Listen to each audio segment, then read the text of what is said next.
بسم اللہ الرحمن الرحیم۔ اس کتاب کا نام ہے تجدید تصوف و سلوک، جس میں تصوف سے متعلق ہر قسم کی علمی و عملی غلطیوں اور غلط فہمیوں کو دور کر کے بتلایا گیا ہے کہ حقیقی تصوف دراصل کمال اسلام اور کمال ایمان کے سوا کچھ نہیں ہے، اور بے صوفی بنے اسلام کی دنیاوی و اخروی انفرادی اور اجتماعی برکات و ثمرات کا حاصل ہونا عملاً ناممکن ہے۔ حضرت مولانا عبدالباری ندوی رحمۃ اللہ علیہ، مجاز حضرت تھانوی رحمۃ اللہ علیہ۔ اذکار و اشغال و مجاہدات۔ رہے اذکار و اشغال، مجاہدات و مراقبات وغیرہ کے ایسے صوفیانہ طریقے جو بظاہر قرآن اور حدیث میں مذکور یا ان سے ماخوذ نہیں معلوم ہوتے، تو اس بارے میں حضرت مجدد کی تجدید و تحقیق کا خلاصہ یہ ہے۔ حضرت مجدد سے مراد حضرت تھانوی رحمۃ اللہ علیہ۔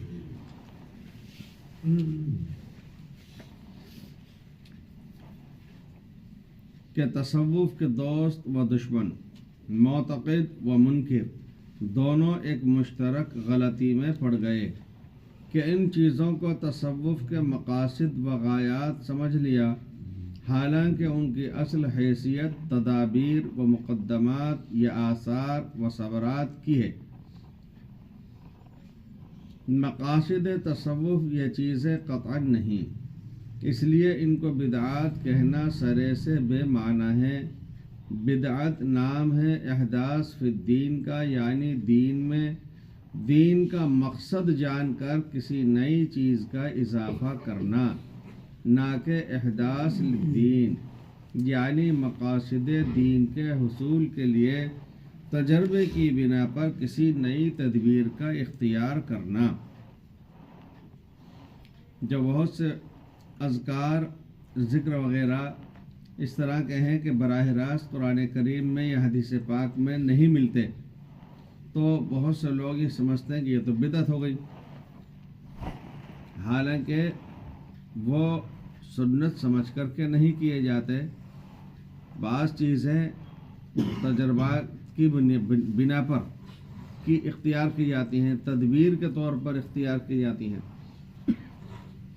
حضور اکرم صلی اللہ علیہ وسلم ایک غزوے کے موقع پر ایک جگہ ٹھہرے، پڑاؤ ڈال لیا، صحابہ کرام بھی ٹھہر گئے، وہیں پڑاؤ ڈال لیا۔ ایک صحابی نے عرض کیا کہ اللہ کے رسول، کیا آپ کو بذریعہ وحی مطلع کیا گیا ہے کہ آپ اسی جگہ پر پڑاؤ ڈالیں جنگ کے لیے، یا آپ جنگی تدبیر کے طور پر یہ مناسب سمجھتے ہیں؟ تو حضور نے فرمایا کہ نہیں، اس پر وحی نہیں آئی۔ تو ان صحابہ نے عرض کیا کہ اللہ کے رسول، جنگی مصلحت کے اعتبار سے زیادہ مناسب دوسری جگہ ہی یہ نہیں، زیادہ مناسب دوسری جگہ ہے یہ نہیں۔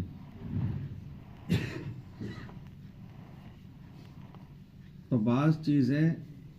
وہ تدبیر سے متعلق ہوتی ہیں، ثمرات وغیرہ ہوتے ہیں، اس لیے اس کو بدعت کا نام نہیں دیا جا سکتا۔ تو بدعت نام ہے احداث فی الدین کا، یعنی دین میں دین کا مقصد جان کر کسی نئی چیز کا اضافہ کرنا۔ تو میں نے ایک مثال عرض کی تھی کہ جیسے قرآن کریم میں حج کے لیے پیدل جانے کا ذکر ہے، اونٹنی پر جانے کا ذکر ہے، لیکن پانی کے جہاز پر، ہوائی جہاز پر، ٹرین میں یا فور ویلر کار وغیرہ کے ذریعے جانے کا ذکر نہیں ہے۔ اب اگر کوئی شخص حج کے لیے ہوائی جہاز یا پانی کے جہاز یا کار بس وغیرہ سے جاتا ہے تو اس کو بدعت نہیں کہا جائے گا، اس لیے کہ وہ اس کو دین کا جز سمجھ کر کے اختیار نہیں کر رہا، ایک آسانی کے طور پر، وسیلے کے طور پر، ذریعے کے طور پر اختیار کر رہا ہے۔ جیسے طب میں صحت کے حصول و حفاظت کے لیے نئی نئی تدابیر و ادویہ کا تجربہ و اضافہ ہوتا رہتا ہے، یا خود دین میں علوم دین کی حفاظت و اشاعت کے لیے مدرسے کھولنا، کتب خانے قائم کرنا، لیتھو اور ٹائپ میں کتابیں چھاپنا، درس و تدریس کے لیے نصاب تعلیم کی نئی نئی صورتیں تجویز کرنا، رسول علیہ السلام کے عہد مبارک میں پتوں پر لکھا جانا یا جھلی کے اوپر کھال کا حصہ چمڑے پر لکھا جانا وہ ثابت ہے، درختوں کے لکڑی پر لکھا جانا قرآن کریم کی آیات کا یہ ثابت ہے، لیکن قرآن کریم مشین کے ذریعے سے چھاپنا یہ اس دور میں نہیں تھا۔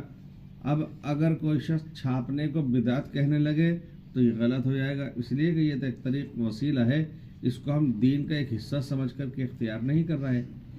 امتحانی سند دینا، ظاہر ہے کہ یہ سب باتیں نئی یا احداث ہیں، لیکن چونکہ احداث للدین ہیں، یعنی دین کی تقویت کے لیے، دین پر عمل کرنے کے لیے اس ذریعے کے طور پر ہم اختیار کر رہے ہیں، اس لیے نہ بدعات ہیں نہ ان کو کتاب و سنت میں ڈھونڈنے کی ضرورت ہے۔ مثلا نماز میں خشوع خضوع اختیار کیا جاتا ہے، حضور قلب اختیار کیا جاتا ہے،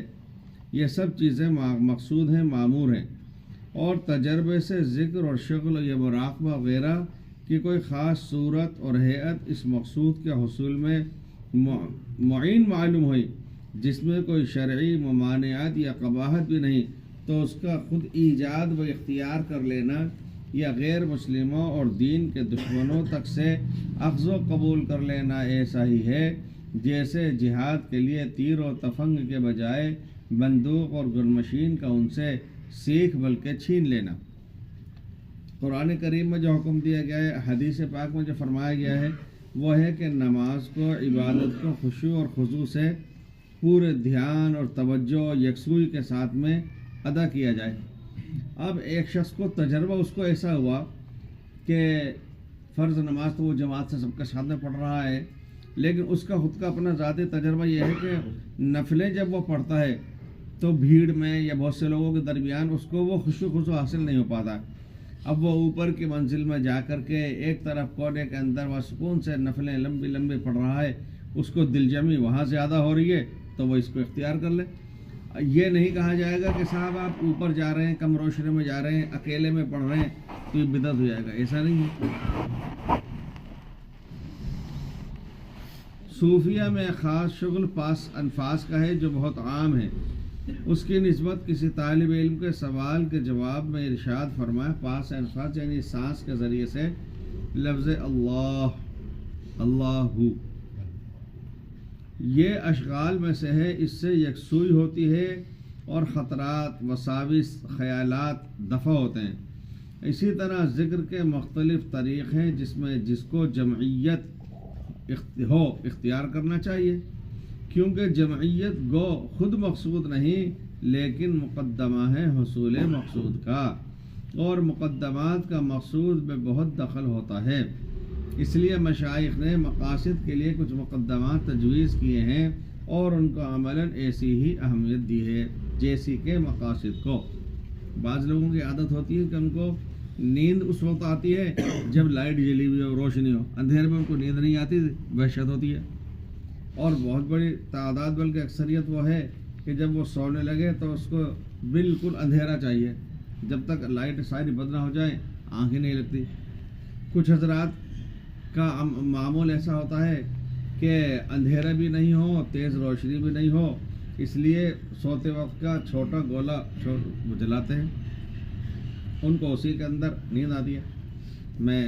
محلہ پنی گران سے قاری صاحب کے ہاتھ سے کئی دفعہ گزرنا ہوا تو وہاں کھڑ ہتھوڑا چلاتے رہتے ہیں۔ میں نے معلوم کیا، میں نے کہا یار دوپہر میں اگر کوئی قیلولہ کرنا چاہے تو اس کو تو بیچارے کو نیند نہیں آ سکتی، کوئی بیمار آزار ہو تو یہ ہتھوڑوں کی آواز اس کو سونے نہیں دے گی۔ تو معلوم ہے کہ ایسا نہیں ہے، بلکہ اگر کوئی سویا ہوا ہو اور ہتھوڑا بند ہو جائے تو آنکھ کھل جاتی ہے۔ ان کا تو ایسی پڑی ہوئی ہے۔ اچھا، ہتھوڑا بند ہونا کہتے ہیں اصطلاح میں ان کے ہاں، جیسے کوئی برادری میں سماج میں کسی کا انتقال ہو گیا، کوئی موت ہو گئی تو اس سوگ میں پوری برادری ہتھوڑا چلانا بند کر دے گی، اور کام تو کر لیں گے، وہ برق کھولنا لگانا وغیرہ، ہتھوڑا بند کر دیں گے جب تک کہ تدفین نہ ہو جائے۔ تو ان کے ہاں یہ ہے کہ جب تک کھڑگڑ ہو رہی ہے تو سکون سے نیند آ رہی ہے، اور ہتھوڑا بند اگر ہو گیا تو آنکھ کھل جائے گی کہ کیا ہو گیا۔ تو ایسے اشغال ہیں بہت سے جو بظاہر قرآن پاک میں حدیث پاک میں صراحت نہیں ہیں، لیکن وہ دل جمعی کے لیے، یاد اور دھیان کے لیے معین مددگار ہیں۔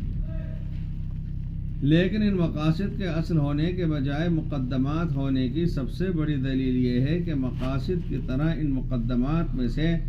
کسی خاص مقدمے کو اختیار کرنا ہی لازم اور واجب نہیں۔ اس لیے ارشاد ہے کہ رہا یہ سوال کہ مختلف مقدمات میں سے کس کو اختیار کیا جائے، اس کا خود ہی فیصلہ کر لے، یعنی جس میں جمعیت دلچسپی زیادہ ہو وہی زیادہ نافع ہوگا۔ حضرت جی افتخار حسن کاندھلی رحمۃ اللہ علیہ سے کئی مرتبہ سنا کہ حضرت مولانا اسماعیل جھنجھانوی رحمۃ اللہ علیہ، یعنی مولانا الیاس رحمۃ اللہ علیہ کے والد صاحب حضرت گنگوئی رحمۃ اللہ علیہ سے جب بیعت ہوئے کہنے لگے کہ صوفیہ کے اذکار و اشغال سے تو مجھے مناسبت نہیں، تو فرمایا کہ کیا حرج ہے،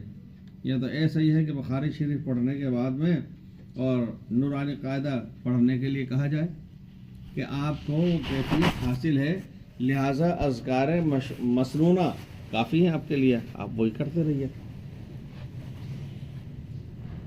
وہی زیادہ نافع ہوگا۔ اور یہ مسئلہ کہ جمعیت مطلوب اور نافع ہے قواعد فن نیز تجربے سے تو معلوم تھا ہی، لیکن جی چاہتا تھا کہ اس باب میں کوئی نسبی مل جائے۔ اللہ کا شکر ہے کہ آج ہی کل میں اس کی دلیل شرعی بھی ذہن میں آ گئی۔ حدیث میں ہے کہ اگر کھانا تیار ہو اور نماز بھی تیار ہو، یعنی جب بھوک کا تقاضا ہو تو پہلے کھانا کھا لے پھر نماز پڑھے۔ سو اس کی علت صرف یہ ہے کہ اگر پہلے نماز پڑھی تو طبیعت مشوش رہے گی، نماز میں جمعیت حاصل نہ ہوگی۔ نماز پڑھ رہا ہوگا چونکہ بھوک بہت تیز ہے اور کھانے کی مہک اس وقت سامنے آ رہی تھی، لہٰذا نماز میں ہوتے ہوئے اس کا دل کھانے کی طرف متوجہ رہے گا۔ اس سے تو بہتر یہ ہے کہ کھانا کھا رہا ہو اور نماز کی طرف دل متوجہ ہو، جیسا کہ کتب احادیث میں حضرت عبداللہ بن عمر رضی اللہ تعالیٰ عنہما کا عمل بھی ہے کہ بعض دفعہ عشاء کی نماز میں، چونکہ بالکل چھوٹا سا تو حصہ تھا، ہم جب گئے بہت سے حضرات کا وہاں پر کہنا یہ ہے کہ حضور پاک علیہ الصلوۃ والسلام کے عہد مبارک میں جتنا بڑا شہر مکہ مکرمہ کا جو خاص آبادی تھی وہاں کے پرانے اصل حضرات رہنے والوں کی، وہ سارا کا سارا آج حدود حرم میں آ چکا۔ حدود حرم سے مراد وہ حدود حرم نہیں جو میقات سے تعلق رکھتے ہیں یا حج عمرے سے، یعنی حرم شریف کی مسجد وہ اور اس کے صحن۔ اسی طریقے سے مدینہ منورہ کے اندر جو خاص بستی پرانی تھی لگی بندھی، وہ سارگزہ محلے وغیرہ وہ سب مسجد نبوی اور اس کے اطراف اور صحن وغیرہ کے اندر آ گئے۔ تو حضرت عبداللہ بن عمر کے مکان مسجد سے بالکل لگا ہوا تھا، اب وہ کھانا کھا رہے ہیں،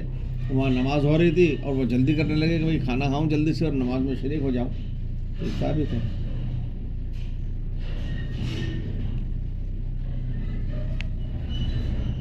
امام ابو حنیفہ نے یہی وجہ عجیب عنوان سے بیان فرمائی ہے کہ لَأَن يَكُونَ أَكْلِ كُلُّهُ صَلَاةٌ خَيْرٌ مِّنْ أَن يَكُونَ صَلَاتِي كُلُّهَا أَكْلًا، یعنی میرا کھانا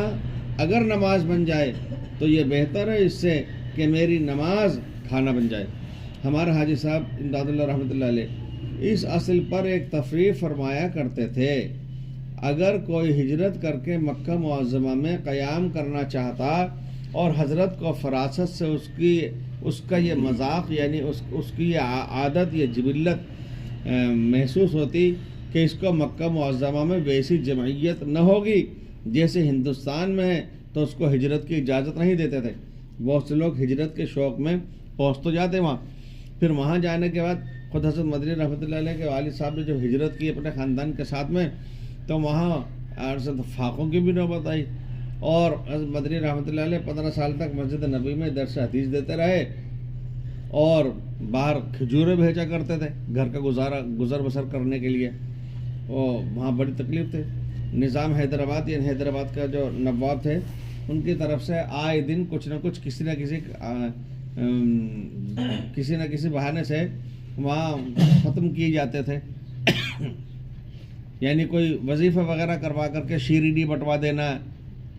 تو وہ بہت سے لوگ، اور مقصد یہ ہوتا تھا کہ اس بہانے وہاں پر ان لوگوں کو کچھ مل جائے، ایسا وہ کرواتے تھے۔ نواب بھوپال بھی ایسا کبھی کبھی کیا کرتے تھے، بہت غربت تھی، تو اب ایک شخص ایسا ہے کہ جو ہجرت کر کے وہاں تک تو پہنچ گیا، اب وہاں جانے کے بعد اس کا دل نہیں لگ رہا، اور بار بار اس کو یہ ہو رہا ہے کیوں خواہ ہجرت کر کے آیا، وہ سکون سے تھے، 2 ٹائم کو پیٹ بھر کے کھانا کھاتے تھے، نماز پڑھ لیتے تھے، تو وہ حرم پاک میں ہونے کے باوجود اس کو وہاں دل جمعی نہیں ہے اور شوق اس کا ختم ہو گیا، تو اس سے تو بہتر تھا کہ اپنے ملک میں رہتا، ہندوستان میں کم سے کم دل دماغ ادھر لگا ہوا تو رہتا۔ سبحان اللہ، واقعی جو محقق صوفی ہیں ان کی نگاہ قرآن و حدیث کے مغز اور تہ تک جاتی ہے۔ غرض جتنے اشغال ہیں وہ جمع خواتر ہی کے لیے ہیں۔ اس سے پہلے بھی یہ پڑھ رہا تھا میں، اس میں خواہر لکھا ہے، اب وہ تو خواہر تو بہن کو کہتے ہیں، تو یہ اصل لفظ خواتر یعنی خیالات وغیرہ۔ غرض جتنے اشغال ہیں وہ جمع خواتر ہی کے لیے ہیں تاکہ یکسوئی رہے، دل جمعی رہے۔ اسی لیے جو 3 تسبیح جس کو اپن سمجھتے ہیں بالکل عام تسبیح، ہر کس و ناکس ہے، بچہ بڑا بوڑھا سب پڑھے لکھے جاہل جو بھی ہو، جس حال میں ہو، دکان پہ، مکان پہ، بازار میں، مسجد میں، وہ 3 تسبیح بتلائی جاتی ہے، درود پاک کی، تیسرے کلمے کی، استغفار کی۔ تو اگر کوئی شخص صحیح معنی میں سوچ سمجھ کر کے معنی کا استحضار کرتے ہوئے ترتیب کے ساتھ میں، دل جمعی کے ساتھ میں اس کو پڑھے گا تو اسی کے ذریعے سے اس کے منازل سلوک بھی طے ہوتے چلے جائیں گے، اور اسی کی برکت سے اس کے اندر دھیان اور توجہ قائم ہو جائے گا۔ مثلا حضرت مفتی محمد حسن صاحب رحمۃ اللہ علیہ فرماتے تھے استغفار کے لیے ایک الفاظ کی ادائیگی ہے، اپن لوگوں کا یہ ہے کہ تسبیح کے دائرے پورے کرنا ہوتے ہیں، استغفر اللہ ربی من کل ذنب واتوب الیہ، تسبیح کے دائرے پورے کرنا ہوتے ہیں، اور ایک یہ کہ انتہائی توجہ کے ساتھ معنی کا استحضار کرتے ہوئے آدمی پڑھے۔ تو حضرت مفتی صاحب فرماتے تھے کہ یہ تصور کرے کہ جس طرح نل کے نیچے، نل چالو ہے، پانی گر رہا ہے، اور اس کے نیچے کوئی گندا ناپاک کپڑا رکھ کر کے رگڑ رہے ہیں اور دھو رہے ہیں، جیسے جیسے پانی اس پر گرتا چلا جا رہا ہے وہ گندگی صاف ہوتی چلی جا رہی ہے، ہٹتی چلی جا رہی ہے۔ یہ تصور کرے استغفار پڑھتے وقت میں کہ مجھ پر سے گناہوں کی گندگی دور ہوتی چلی جا رہی ہے استغفار کی برکت سے۔ تو غرض جتنے اشغال ہیں وہ جمع خواتر ہی کے لیے ہیں، مقصود بالذات نہیں، اسی لیے بدل بدل کے بھی بتلا دیے جاتے ہیں بہت سے کو۔ اور اس میں مشائخ نے یہاں تک وسعت کی ہے کہ بعض اشغال جوگیوں تک سے لیے ہیں، مثلا حبس دم، سانس روک کر کے توجہ، جو ایک مثال آئی تھی کہ حدیث، کتب حدیث اور حضور کے غزوات اور سرایا یعنی جنگ بدر، خندق، حنین وغیرہ، ان کو دیکھ کر کے پڑھ کر کے آدمی تیر بھی بنا کر رکھ لے گا، تلوار بھی بنا کر رکھ لے گا، ڈھالی بنا کر رکھ لے گا۔ آج کے دور میں اگر غزوے کی نوبت آئے تو کہ آدمی تیر اور تفنگ لے کر کے چلا جائے گا، ڈھال لے کر کے؟